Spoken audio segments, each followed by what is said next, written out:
Okay, guys, my name is Heidi, and I love just helping people grow their business. And we have Mayte. Did I say it right? Yes, you got it. So welcome. Thank you for being here. Go ahead and share with everybody your name and your business name and what you are doing in this paint party world. Okay, well, thank you so much for having me. I'm really happy and very excited. This is my first interview, and I'm shaking a little bit. Oh, no nerves. And your art, it's just so beautiful. I love it. Thank you. Thank you. Well, my name is Mayte Zebrowski, and I'm the owner of Artsycolor Splash.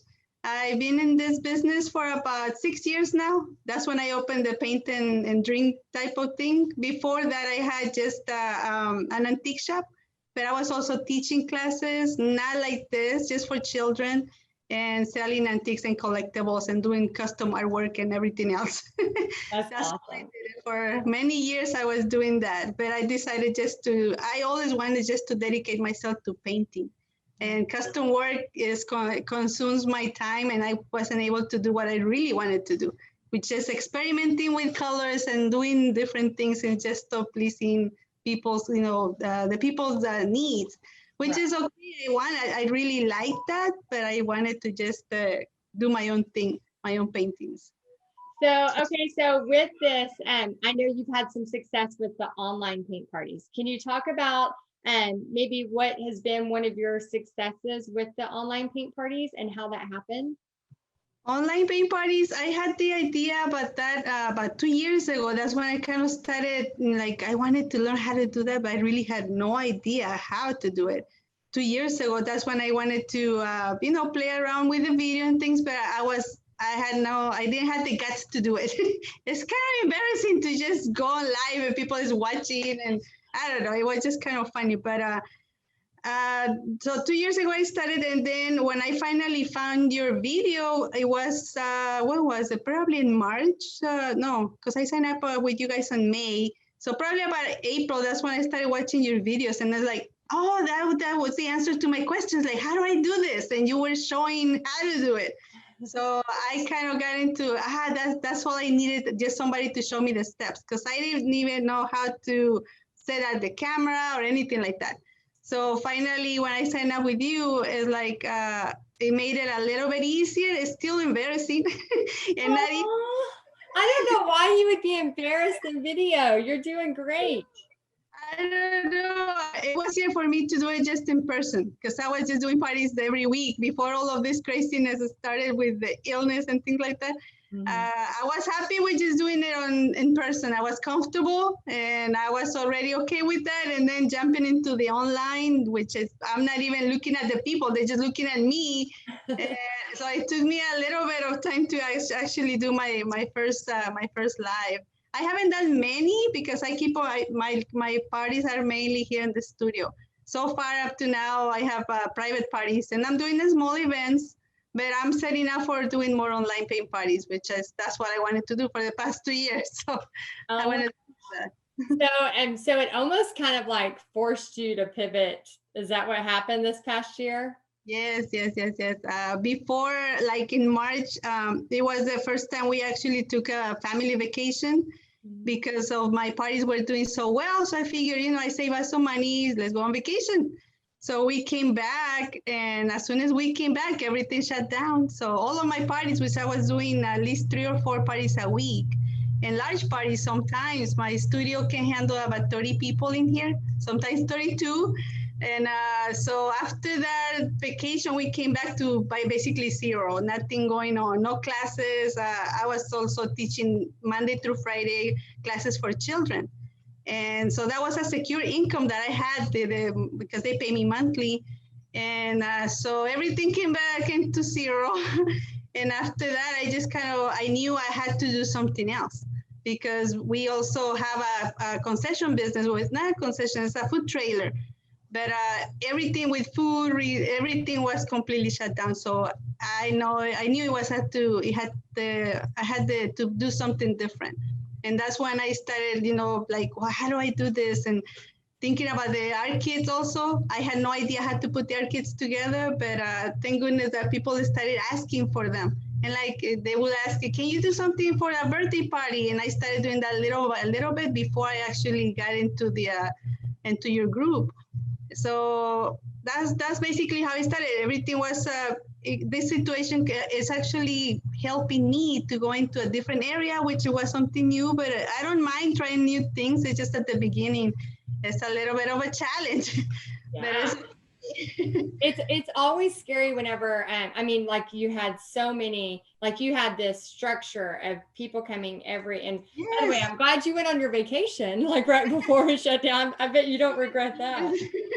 Yes, we hadn't had any vacation for many, many years, just working, doing our everyday thing. And then like, okay, well now we are, I felt like, okay, we're doing good. So let's go on vacation.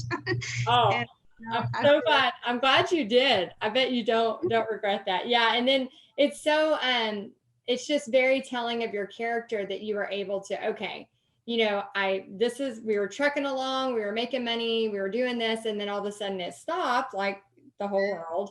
And then you were able to pivot because you keep saying, I was embarrassed, I was scared, but you ended up doing that. So now I know you're still doing in studio paint parties for smaller, because I'm sure your area allows that. But what about the online? How has that, have you kind of gotten over being embarrassed going online, or are you still nervous? it still makes me a little bit nervous. I remember the first time when I was doing the first video, it took me like 30 to 40 minutes to actually push the button to start the video. You're like, oh no, how is this so difficult? I'm doing, even talking to people here in the studio, it's a small parties, but even just talking in front of them is a little bit of a challenge. Now I'm okay, but I don't know, for some reason, just talking to the camera is a big deal. I'm okay now. I still kind of get kind of antsy before I do it, but I just say, I'm just gonna push the button and let's see what happens. I'm just gonna play along. Just push it. I know. I think that's the thing that people think, oh, one day I'll just wake up and I'll be fine and I won't mind, but it is a thing. It's almost like a practice, once Oh, you yeah. just push it, then you get used to it. And it is awkward at first. I mean, it's very awkward at first, but it does get easier. And so how have your sales been for online? Are you selling art kits online, or are you doing virtual paint parties? How's that been for you? The virtual parties, I'm barely gonna start putting some. I just have some the designs that I finished, and I'm gonna post them for which I'm already late for Valentine's, but I'm still gonna do it and see what happens because I've been busy with the art kids. That's why it's keeping me more busy than anything else. And so I just created some with the Valentine's designs, and those I already posted, and I have already some sales. So in the background, you can see some of my bags already being prepared because tomorrow I have people picking up some of the art kits. So, but that has helped me a lot, and I did really well for Christmas with the art kits, which I was also kind of nervous because I didn't know how people were gonna take it. I was changing it from the canvas into the wood pieces. So I did a little bit ornaments, not ornaments, but like a snowflake with the design.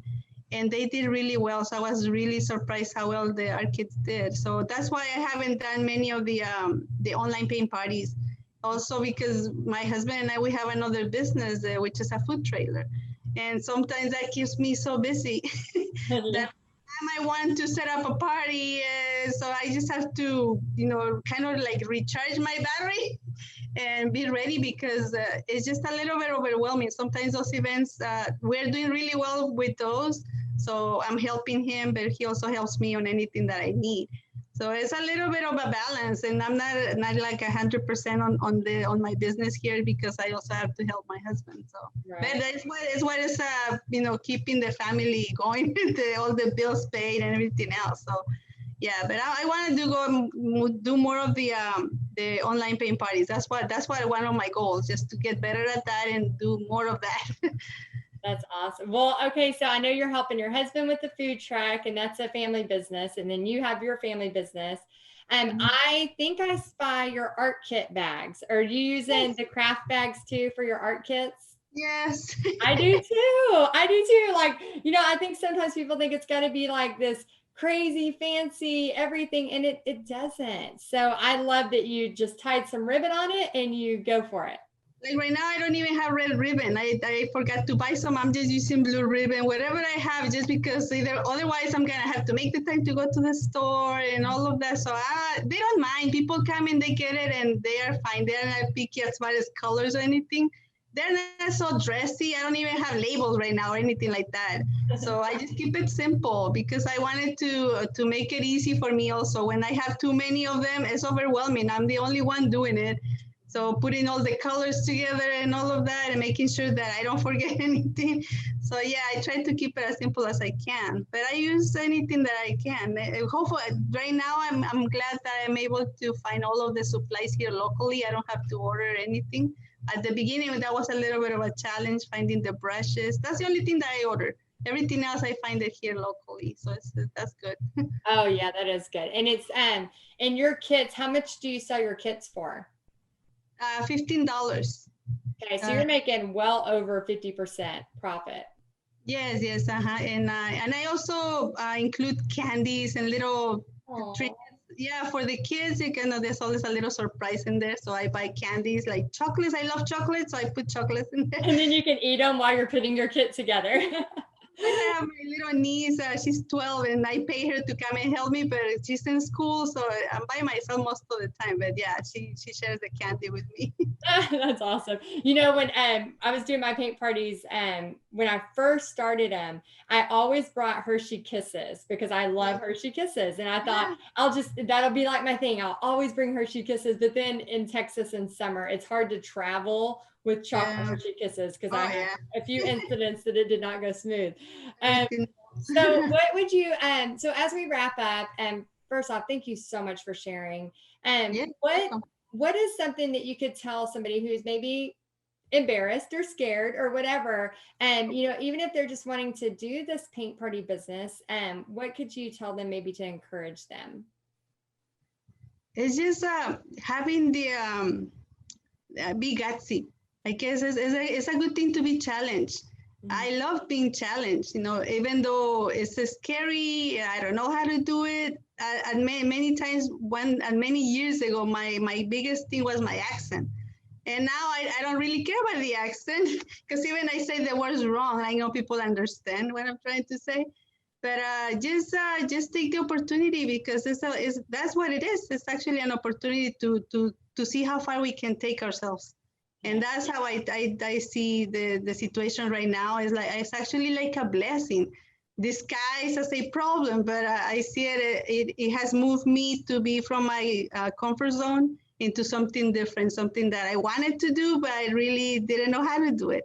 But the only way to learn it is by actually doing it and making lots of mistakes, because that's how I've been learning everything that I've done so far. It's just I don't have like a business degree or anything like that or art degree. So I've been just learning by making lots of mistakes and just not giving up. I don't really hear many criticism or anything like that. I don't really pay attention to any of the negativity. Thank goodness I don't really get that. But just a lot of people might be afraid, like, oh, what people's gonna say, what are they gonna like it? And they start judging too much before they actually do it. And that's one thing that I noticed, that we judge ourselves too much. And then we start thinking too much and putting too many ideas in our heads. And at the end, nothing like that goes on. It's our own mind trying to drive us crazy. Yeah, and it'll, like, by the time you've done all the scenarios that you think are going to happen, you're so exhausted that you can't take action on what you wanted to do in the first place. So yes. Oh my gosh, so I love that. I've been doing my thing is just most of the time I've done things because people ask me for it, not that I'm ready for it. If I wait until I'm ready, I'm pretty sure I'm not gonna do it because I will think too long about it. But I've been pushed into stuff because people have asked me, can you do this for me? Or can you do that? And so every request that I have, I've said yes to all of the requests. And I used to do a lot of custom painted furniture, which there is no school here where I live where to learn how to do anything like that. So I had to experiment. The people will bring the challenge to me and I'll just say yes to the challenges. And that's how I learned just to say yes, just to say yes. Now I say no to a lot of stuff because I already tried it all and I don't want to overwhelm myself with everything else. So it just has to, there's so many branches And you just continue cutting some and leaving the ones that you want. That's the main thing. You have to select different things, but not do it all. Because I used to do a lot more than what I'm doing right now, and it was just way too much for just one person.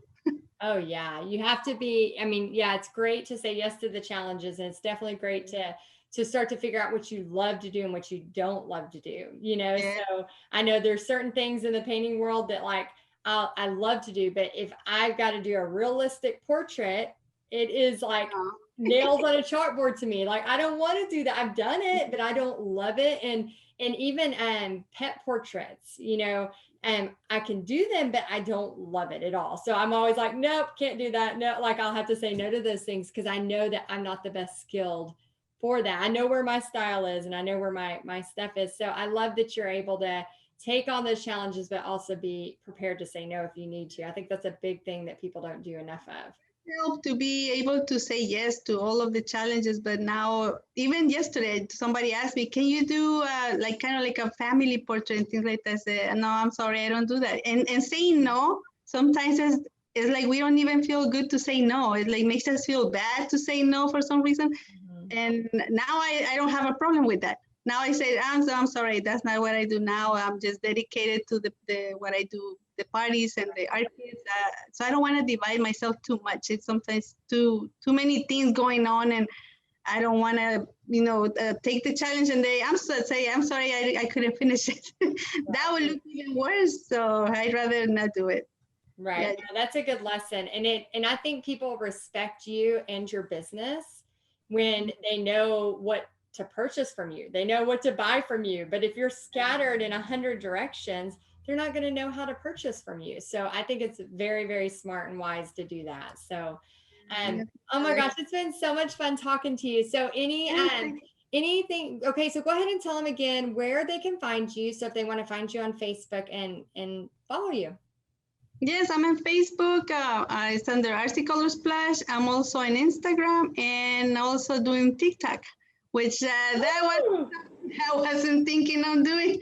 But actually, my daughter told me, you should be doing TikTok because everybody is jumping on it. And I'm like, oh, okay. So now I'm doing a little bit of the videos there. It's a little bit on Facebook, but is it Artsycolor Splash for the TikTok too? Yes, Yes, Artsycolor and then underscore and splash. Oh TikTok. My gosh, I'll have to go check you out. That's awesome. When I post the videos, because I just posted a video before I had the interview here with you, and I always share it on TikTok first, and then from that share it on Facebook. So I put how do you call it, so they can go and visit TikTok. Oh, gotcha. The link so they can get back. Yes. So that way they know that I'm also there. They can follow. Are you dancing on TikTok? Dancing? No, nothing like that. I wish I was more outgoing like that, I guess, because I guess that's how people bring tons of people to their pages, making fun of themselves and things like that. Yeah, I'm funny with my family, but in front of the camera is a different thing. Yeah, I know. We started a TikTok and we're trying to learn, and Pixie, my daughter, actually is in charge of my TikTok, and I was like, I'm not dancing. I told her I'm not dancing. Like, you can film my art and all that, but I'm not dancing. No, I keep on telling my daughter, come on, let's do something funny. But she's not into social at all. She's 24 already, but she rather keeps it completely private. And that's amazing. Yeah, so she's not into, she has Facebook and TikTok and all of that, but she just watches. She doesn't like to post. She even gets mad at me when we take pictures. They're like, oh, it's such an ordeal to take pictures with my husband and my daughter. Like, I want to show you all off. Yeah. Because when I share about family, I know I get a lot of people actually liking. But I don't want to be just posting pictures of myself all the time. I want to have a family. I have cats. The cats are mine. That's why you see Blue a lot, because Pixie won't pose. I'm like, come on, I can't just pose painting all the time. So you'll see Blue. He's always showing up. Yes. I would post pictures of my cats all the time, but I don't want to be showing just cats and cats. So I like to do the flowers. I like gardening and taking care of the flowers. So a lot of people like that when I share it. Yeah, because if you post too much, I don't like to post every single minute of my life because it's overwhelming. I don't know how people do that. Some people post very often. They're like, oh, I don't have time for that. I have to be doing my thing, Yeah. which I like to do. That's what I want to do. Just concentrate on the painting, which is that's why I like to keep more time for the painting, create more designs. That's what I enjoy the most. Being creative and coming up with new ideas and experimenting, because that's what keeps me going and I don't get bored. So I don't have time to get bored. When I'm here at the studio, I'm just trying to come up with new things. And so I don't have time to get bored, which is okay. I think it's getting bored is fine too, because it makes you find something creative. Yeah. I mean, somebody said something like a boring person is, what was the quote? Oh my gosh, I know I'm going to mess it up, but it was something like, when you shouldn't ever be able to say I'm bored. Like you should be able to always find something to do or be creative or, go make something out of nothing. There's always something, especially in our creative world. Like we have 1,000 things we want to do. So, oh my gosh. When I was young and I was I was living in Mexico, Guadalajara. That's where I'm from, and I remember just being outdoors and just staring at the sky and the trees, and I was just, and I guess you can consider that as bored, but you can actually go into your mind and start. Oh, you can see shapes in the clouds, and that's when you become more creative. Yeah. And I used to do a lot of arts and crafts when I was little, so. Even when I was just sitting around, I was just still thinking, oh, what can I cut or do something with my hands? And that's how I think children right now, that's what they need, to have more time without the phone and the TVs and all of this, because there's a lot of stimulation, but it's not as helpful for them because it doesn't keep them creative. So I think that's something that we're missing right now in the society. More creativity flowing. Yes. Yeah, more creativity and having time where they can daydream. It doesn't have to always be in a phone. Like it's okay to look at nature and see what's around you. Like that's totally fine. So, oh my gosh, it's been such a pleasure talking to you and seeing your beautiful art studio. And I just wanted to say thank you. And everybody, if y'all go and check her out, she's on Artsycolor Splash. And now we gotta go find her on TikTok. I'm excited. You're not gonna see me doing any dancing anytime soon, but maybe later. Maybe. We'll see if you get there. Thank you so much for having me, Heidi. This is really fun. Yeah. And I hope people get, and how do you call it, gutsy to do more of the videos and stuff like that. Because I'm still messing up, and it's okay. It doesn't matter. Yeah, I love that. Get gutsy and do your videos. Yes. All right, everybody. Y'all have a great day. And thank you so much for being here.